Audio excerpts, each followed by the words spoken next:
Во студиото на Здраво Македонија по 9 часот се дружиме со Нинат Добревски, физиотерапевт, Насер Мифтари, професор по историја и писателот Агрон Усеини. Останете со нас до 11 часот. Да, сме повторно назад после утринските вести. Имам информација дека надвор врне, ние тука со Бисера во студиото не знаеме што се случува, меѓутоа надвор врне, идеално време да останете во комфорот на вашиот дом со програмата на Канал 5 телевизија и да уживате во разговорот со нашите гости, кои што случајно или не, сите се за прв пат овде гости и верувам дека направивме една одлична комбинација на машко друштво. Петокот имавме женска екипа, сега сме во машко друштво, јас и колешката Бисера и буквално имаме различни професии, имаме различни теми за кои што сакаме да разговараме и јас сум навистина возбудена за се она кое што ќе следува во продолжение, затоа што нели со оглед на тоа што кажав дека имаме различни гости.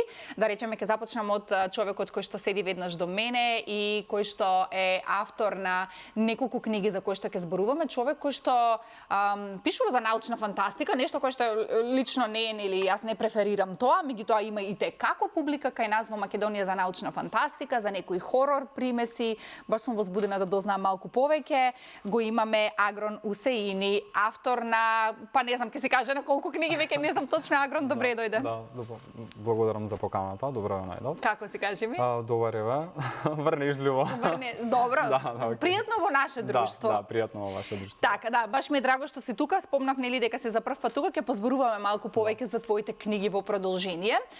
Но ќе зборуваме за доста интересни теми со човекот кој што, па јас буквално мислам дека можеме да зборуваме на секоја тема, иако ние го представивме како професор по историја, нели нешто кое што е, тоа е господинот Насер Мифтари. Добро дојдовте и вие за прв пат во Здраво Македонија. Добро ве најдовме, благодариме на вашата покана. Како сте вие? Па предобро, не добро, предобро. Со професоре да ви се обраќаме или не? Нема врска, како сакате, како можете, така да. Да. Може и со професоре, да, добро. Баш ми е драго што сте вие тука.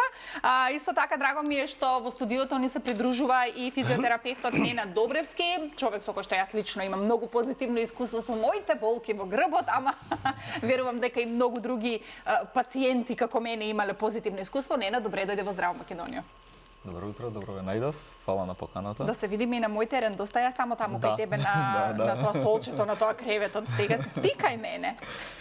Да, добре дојде уште еднаш и баш ми е драго што си и ти во Здраво Македонија. Бисерче, добре дојде за тебе, односно добро утро. Добро утро, Елена. Ти си рано изутринова станата заедно со гледачите, го испивте првото утринско кафе.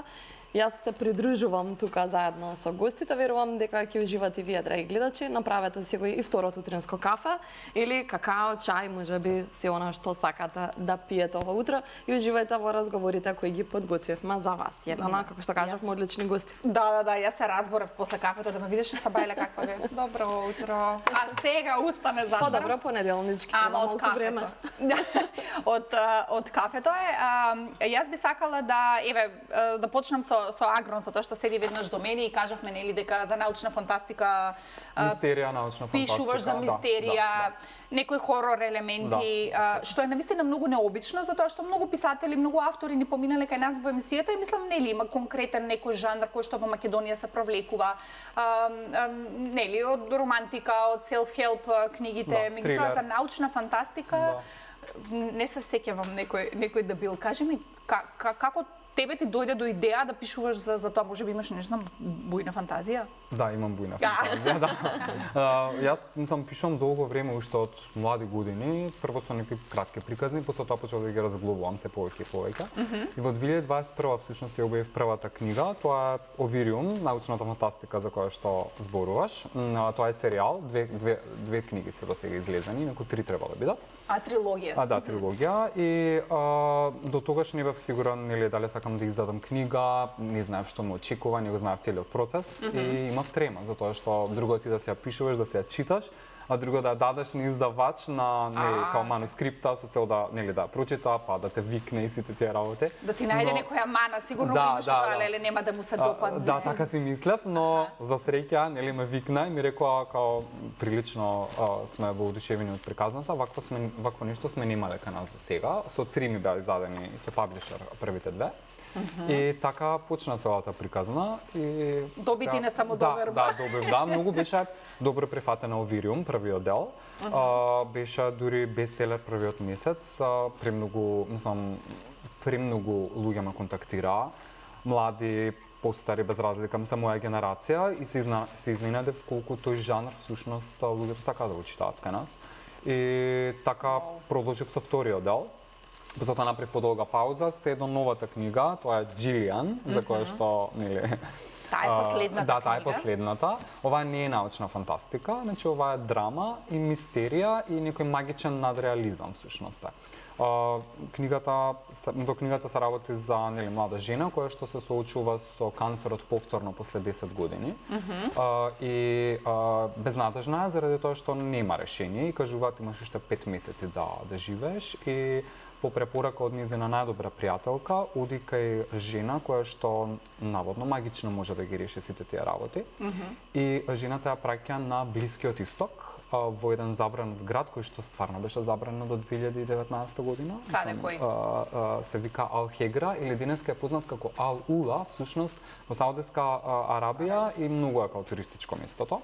Инаку тој град е забранет според Куранот, нели пророкот Мухамед има кажано дека не смеат луѓе да поминуваат таму заради одредени легенди, па она всушност ја праќа да оди таму со цел да се излече. И од таму веќе почнуваат сите тие мистериозни елементи и книгата е многу добро прифатена, мислам еве месец дена како што е издадена. Дури ја споредуваат со Алхемичарот, во смисла како со секое читање нешто ново можат од Пауло Коелјо, со нешто ново можат да научат, дека е life changing и да, мислам генерално сум исто изненаден за тоа што се двоумев дали да ја издадам, бидејќи не беше нели научна фантастика и од таа категорија. Но ета, мислам многу добро поминува сега за сега. Одлично. Јас би сакала да го прашам господинот Насер, затоа што вие во животот имате сигурно прочитано многу книги, со оглед на тоа што сте професор, што најчесто сакате да читате и дали имате време за читање сега, нели? Што е на страна од она кој што го предавате и она кој што го работите? Па, за разлика од Агрон што спомна со научната фантастика, јас сум сосема спротивно, затоа што како наставник, како учител, сегаш настојував да бидам што пореален, за да бидам поприфатен меѓу генерациите, помладите генерации. Но морам да се докажам, да се искажам дека научната фантастика секогаш се играла своја улога во образовниот процес, така да ова што сега го слушнав од Агрон, навистина ми се допадна. Добив желба и јас да ја прочитам книгата сега да видам Ќе биде твоја. Што се случува? Па порано нели имаше многу нешта што ние мислевме дека тоа е некоја си фантазија, да, значи не е реалност. Меѓутоа сега во оваа време кога јас тие нешта во минатото ги имав слушнато или пак така се живеевме, веќе се остварени, нели? Да. Сега веќе живееме во фантазијата. И веќе живееме, убаво кажавте. Дали денеска имаме време и што повеќе читам, навистина ме привлекува на реалното најмногу. Се обидувам нешто да читам и од научна фантастика, меѓутоа тука сум многу некако поограничен, затоа што во моја возраст веќе се плашам да налетам во такво нешто. Оти сум веќе и при крај на мојата кариера, така да се обидувам да читам и сум почнал веќе и да пишувам. Така е. Јас сакам да ве прашам, затоа што се највозрасен од сите нас тука и најполн со искуство, нормално, она кој што го кажа Агрон дека некогаш ние се двоумиме дали да направиме нешто, а всушност тоа е тоа нешто кое што на нас може да ни ги отвори сите врати за понатака во животот. Вие како професор сигурна сум дека низ раце народски што имаме што збориме ви поминале многу студенти, многу ученици кои што биле во различни фази во животот. Верувам дека еве и сега па и не мора да се студенти и ученици, ми возрасни луѓе во години кои што и ден денеска сакаат да направат нешто, знаат дека имаат потенцијал, капацитет, ама уште се го знаете на нашето, комшиите што ќе кажат, овој кој што ќе каже, некако уште се двоумиме дали да направиме нешто кое што сме ние и навистина може да ни донесе некој поубавен, можеби комфорен живот. Каков е вашиот совет за овие луѓе кои што еве и тој самиот го кажа, се мислев дали да го направам тоа или не, книгата му е бестселер. Да. Убаво прашање. Јас мислам од моја да речеме призма на гледиштата, значи како совет, за секој во својот живот, она што го мисли, да го истера до крај. За тоа да никогаш тие да не бидат спречени во нивните размислувања, во нивните мисли и се она што тие го работат. Затоа што во овој живот, во овој свет секој е донесен, е донесен од, ако веруваме сите, значи со некоја си предпоставка, мисија, за да ја заврши. Ама и од друга страна, ако гледаме, кои сме ние, па да ги пречиме, да им пречиме на луѓето што размислуваат, што оние сакаат да направат. Може би подобро би било се до тоа да биде во некој си систем, да бидат и помогнати и сочувани, да речеме, со тие идеи, што механизам, мислам дека секојаш нас не недостасува. Имам слушнато на Запад дека ваквите луѓе напротив ги охрабруваат за да направат. Да, може би тоа не достига кај нас. Да, кај нас се случува. Добре, им треба и на помладите, самодоврба, им треба некој да ги насочи. Тој сакав да ве прашам колку од учениците побарале совет од вас кога се двумеле за нешто, за која професија да се одлучат, знаете ли, како што каже Елена, веќе имате долго искуство, да им посочите, да го откриете на некој начин нивниот талент и да им кажете, да, ти можеш да бидеш актер, ти имаш капацитет да пишуваш книги, ти имаш капацитет психолог да бидеш, сте ги насочиле ли никаде? И при тоа да има таков пример да ве послушале. Сега сум моментално како кариерен советник, која веќе должност треба да ја обавувам навистина системски, но е прва година, тек сме почнале, меѓутоа од искуство ќе кажам, дека секој наставник, сигурно и вие се сеќавате, јас се сеќавам, нашите учители, наставници не имаат многу во тоа да влијаеле. Лично можам навистина да се пофалам со многу ученици, со многу студенти. Тоа го имаат и самите кажано дека јас сум бил тој, иако во доста случаи не сме биле во можност до тоа да го следиме, да го дознаваме на време.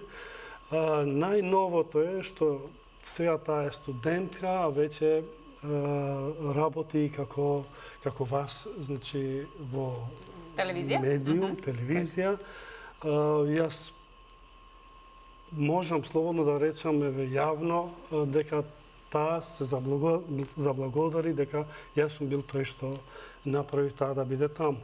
Како тоа се случи? На првиот час кога се запознаваме, значи во средно, ние си доловуваме некои работи, но после првиот час предавање, тогаш веќе почнуваме. Мојата метода е секогаш кој ќе работи една лекција вака на овој начин, без ние да ја предаваме, туку сам да ја предава.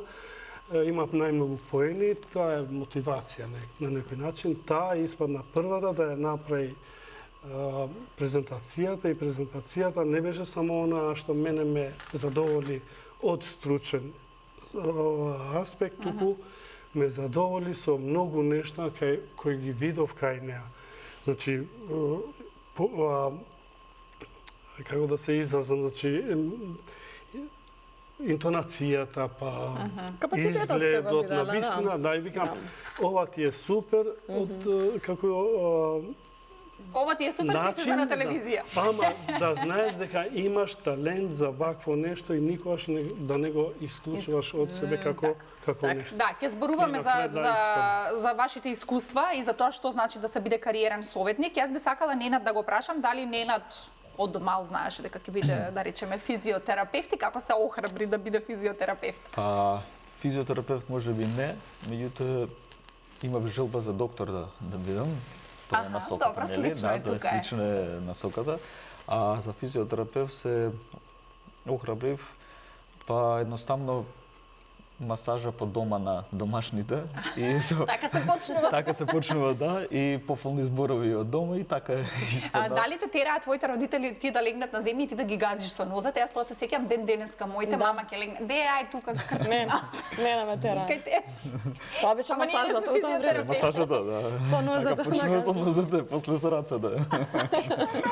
Нозе. Добре, ета битна поддршката, како рековме со професорот, дека некој ве насочил, дека ви дал поддршка да бидете Дури да си физиотерапевт. отвориш свое. Па да, меѓутоа за понатаму за отварање на свое, освен поддршката нели од најблиските вакво, од останатите луѓе да речам, секогаш имало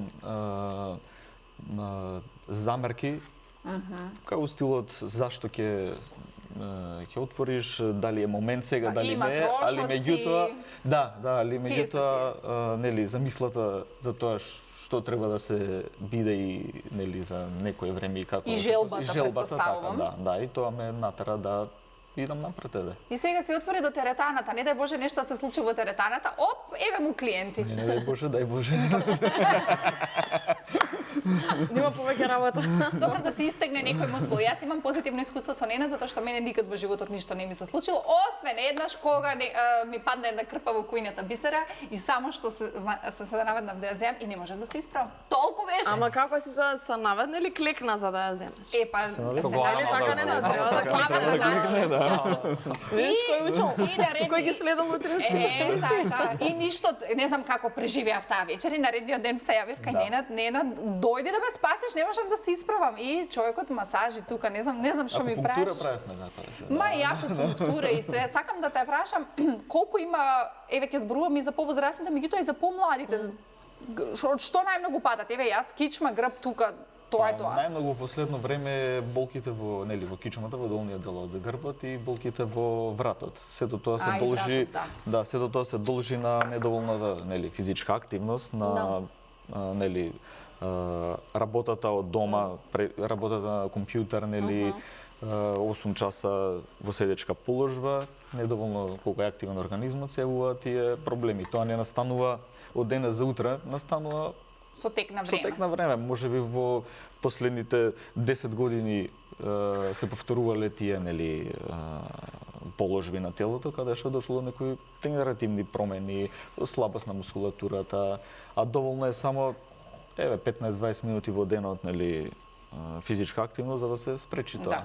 Сакам да те прашам, се те прашувам работи што мене ме интересираат, ама верувам и гледачите. Јас тоа што гледам на TikTok, на интернет, што позиции за спиење. Има, немојте да спиете вака, спиете вака. И сега навистина некогаш јас на пример странично кога ќе спием, ќе ставам перница помеѓу нозете, гледам дека навистина ми е спиењето подобро. Тоа сум го видела на TikTok и викам, ова функционира. Сега имам физиотерапевт за да прашаме што функционира, што не.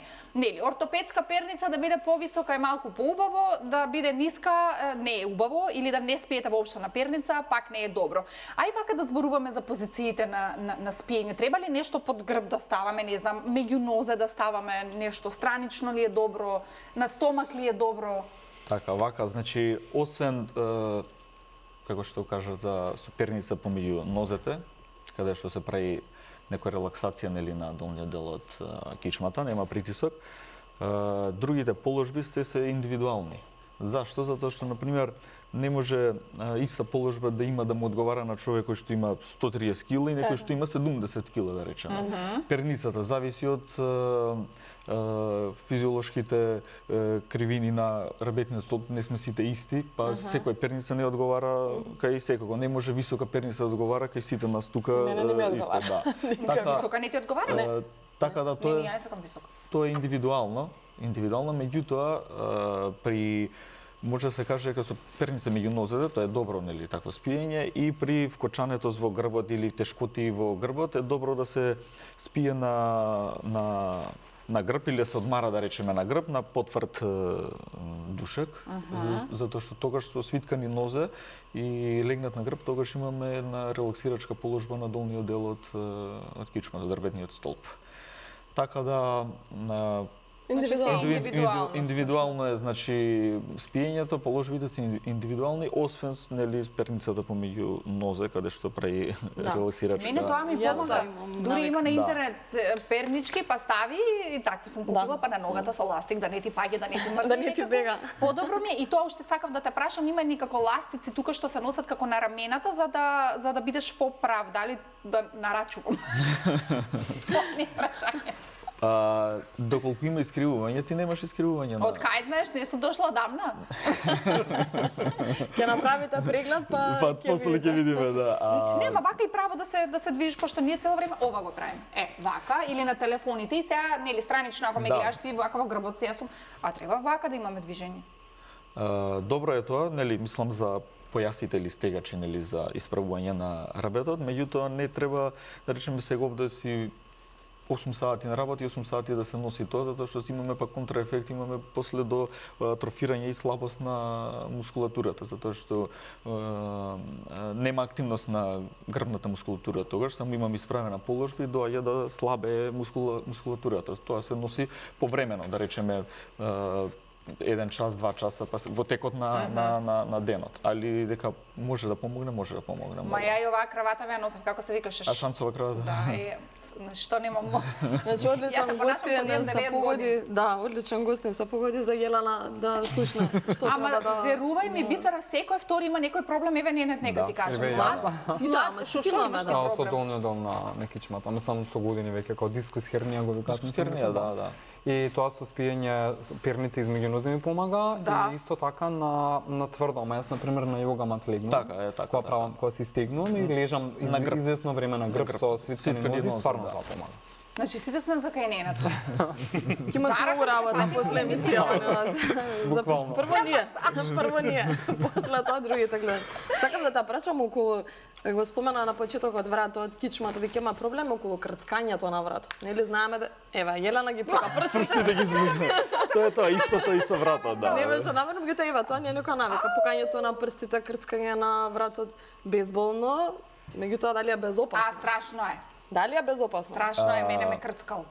Страшно е за тој што лежи, нели, како ќе го замисли се до тоа, меѓутоа е безопасно е во одредени ситуации. Се има контраиндикации или ситуации каде што не смее да се применува, каде што има хернии, каде што има некои акутни заболувања, каде што не смее да се применува, меѓутоа во глобала е сосема безболно и безопасно. Да, тоа е звукот што се слуша, тоа е воздухот помеѓу воздухот во зглобниот простор кој што научно не е кажано како се формира и сега кога ќе, нели, крцкањето тоа кога ќе се слушне, после да речеме зависи од човекот, после 10 минути, после 1 час, 2 часа, повторно може истото да се слушне, а уствари доаѓа до едно големо леснување. Фактички притисокот, нели, кој што е во врато, да речеме, или во било кој зглоб, кој ќе се испушти и во прстите, да, кога ќе се испушти тој притисок, значи има леснување. Има дозволувана, конкретно за врато, дозволувана проток на поголемо количество на крв, кислород во мозокот. Добре, Јелена, крцнеш. Ама после може да не крцнеш за време на рекламите. Ако не се вратиме во вториот дел, Ќе влезам колечките.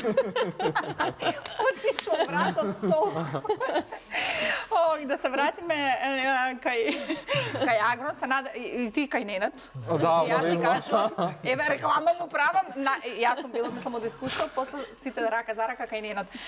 Да се вратиме за Джилијан. Кажи ми колку, можеби некој работа си ги видел во сон, во спиењето, сега некако да поврзам, затоа што нели луѓето викаат, на сон ми дојде, на сон видов, нели мислам сонот е многу важен, сега веќе да поврзам она што го кажа Ненад со тебе, од каде црпиш најглавна инспирација, затоа што кажа дека имаш бујна фантазија, сите имаме, ама на никој не му текнало сега да напишам, не знам, хорор приказна. Јасно. Не, за Джилијан конкретно првата идеја дојде пред 7-8 години кога прв пат зачекорев на Блискиот Исток. И некако, всушност во самата книга, бидејќи Джилијан е како беба оставена сред сурова зима, и ја пронаоѓа еден од лековите. Значи, Хелен, жената има свој дом за деца и ја пронаоѓа и ја зема. И па кога ја пронаоѓа, наоѓа писменца. И всушност тоа е поема, бидејќи јас и поезија пишувам, но тоа никош го нема издадено. Пронаоѓа као писменце и таа поема имам пишано пред 7-8 години за прв пат како инспирација од Блискиот Исток, затоа што јас премногу го сакам Блискиот Исток. Има премногу голема историја, премногу легенди и не зборам за оној artificial дел, нели, каде што ќе одиме да се забавуваме. Не зборам за историјата, значи кога ќе почнеме да истражуваме, бидејќи јас кога патувам генерално обожавам да истражувам и да посетувам места кои што не се типични за туристите. Не знам, може да е и обседната куќа на крајот на денот, но мене например тие работи многу ме возбудуваат, ме инспирираат. Кој ти извини вака некое место кај што си бил и си се почувствувал енергетски дека е тоа и например, не толку познато, еве да кажем. Па, еве, конкретно ќе кажам Луксор во Египет.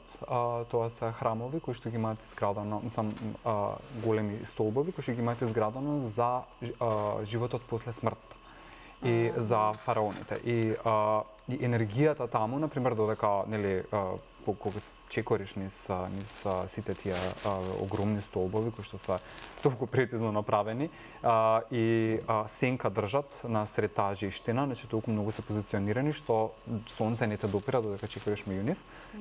Има например некоја си енергија која што не е објасната, мислам еве луѓе кои што биле, кои што го посетиле, мислам исто тоа го кажуваат. И можам да кажам дека тоа не ме инспирира да речеме да напишам ништо, но секако е дел од искуството кое што го, бидејќи мислам како писател или како уметник генерално, не мора да е нели само писател, секојдневието знае да ни инспирира. Мислам во секојдневието може да биде нели патување, може да биде болка, може да биде болка во крвот, може да биде може да биде нели смрт, може да биде раскинување, развод, брак, што и да. Значи се може да ни инспирира и да допринесе до градење на една приказна. Као што кажете, Джилијан ме инспирираше Блискиот Исток со поемата и после тоа ја развив, бидејќи во поемата се спомнува црвен волк, заради тоа што на локацијата каде што бев имаше таква вибрантно црвена боја и не знам како се роди таа поема во главата и стоеше 2-3 години. Но многу ми привлекуваше внимание, ја препрочитував као долго време и така се роди приказната за Джилијан. Најдолго имам пишувано. Значи, ја имам пишувано од 2021 сигурно. Од ковидот си фатил? Да. Те било досадно, се викал, чекаш што да правам дома. А на кратко само за овириум сакав да прашам, што значи овириум? Овириум е всушност името на цивилизацијата која што ги создава сите други цивилизации. Да, цивилизации широм универзумот. Зашто како збор ми беше непознат, па викам да ми кажеш овириум. Зборот, кога го смислив името за овириум, не постоеше на Google.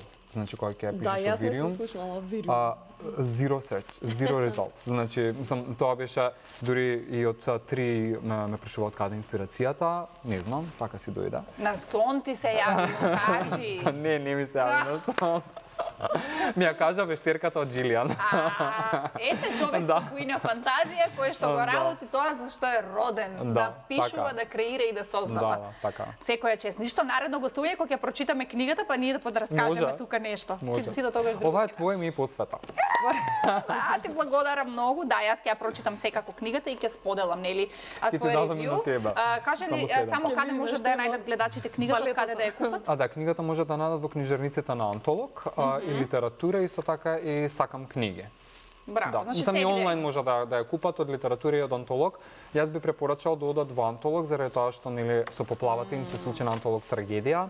Изгубија голем дел од книгите, за жал поради ужасната инфраструктура во градов.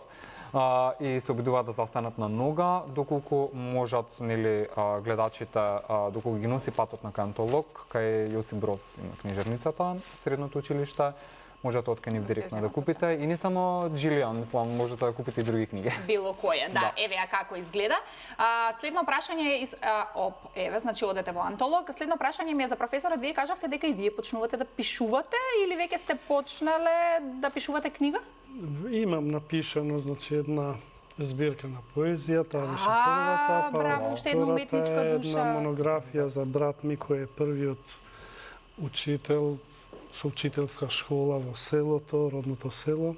Вие сте родени, извинете, во село Во кој што го велат Никиштане, кој што се тоа е вели дека е село на наставници. на наставници Зошто? во однос на бројот на жителите и бројот на наставниците кои веќе ги има дадено ова село.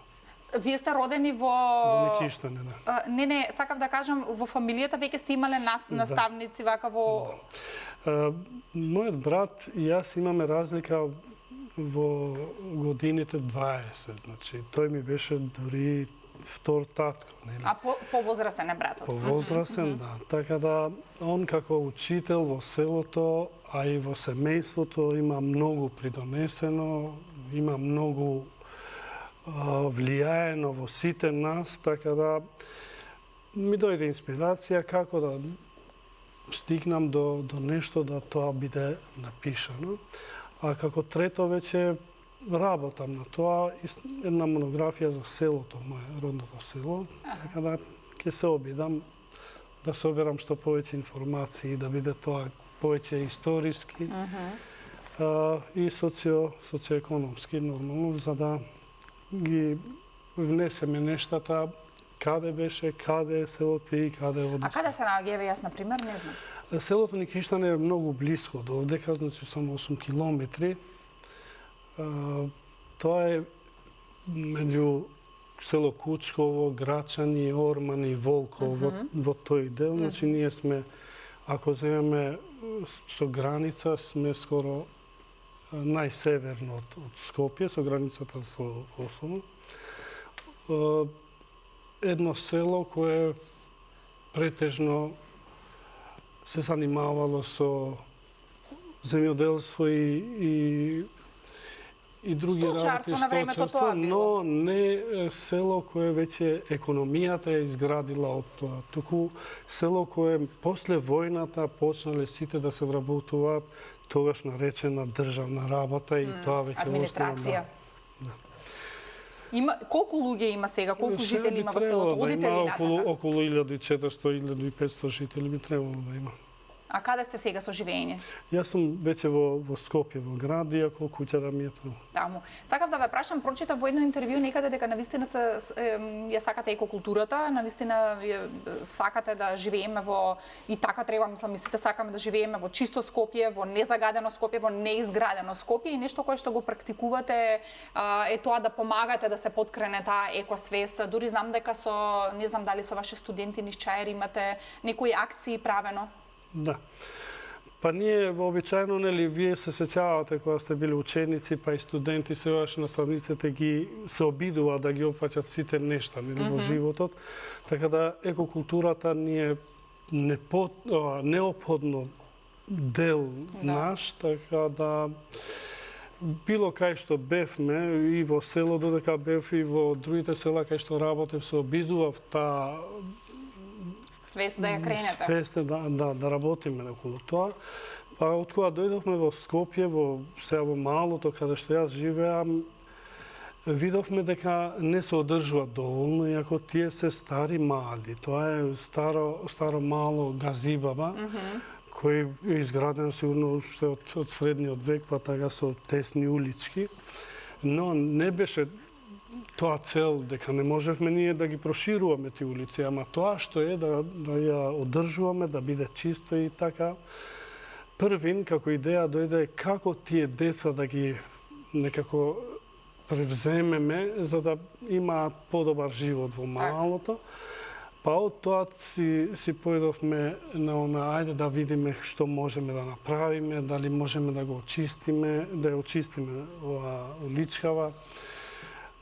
Дел по дел сите прифатија, значи не само децата, туку и возрастните, и почнавме на големо да работиме. фарбавме, малтерисавме, ама се и се. Што ќе ни текнеше, значи правевме. За да има едно тоа. поубаво место за живење. И се до тоа, значи го постигнавме, дојдовме до една позиција каде сега можеме да се фалиме. Пофалите, да. Затоа што веќе ниеден не фрла Па добро, било кога ќе што видат да сите убаво носи. дека е... Напротив, значи Сите се кој ги- ќе помине, веќе знаат за тоа мало. Ние ставивме и по целата улица под зидовите и свечиња. Навистина беше убаво и кој ќе поминуваше даваше комплименти. Професоре, морам да ве прекинам затоа што морам да најавам реклами. Знам дека имате уште многу што да кажете, меѓутоа ми известуваат дека правиме пауза за реклами, се враќаме за кратко, останете со нас.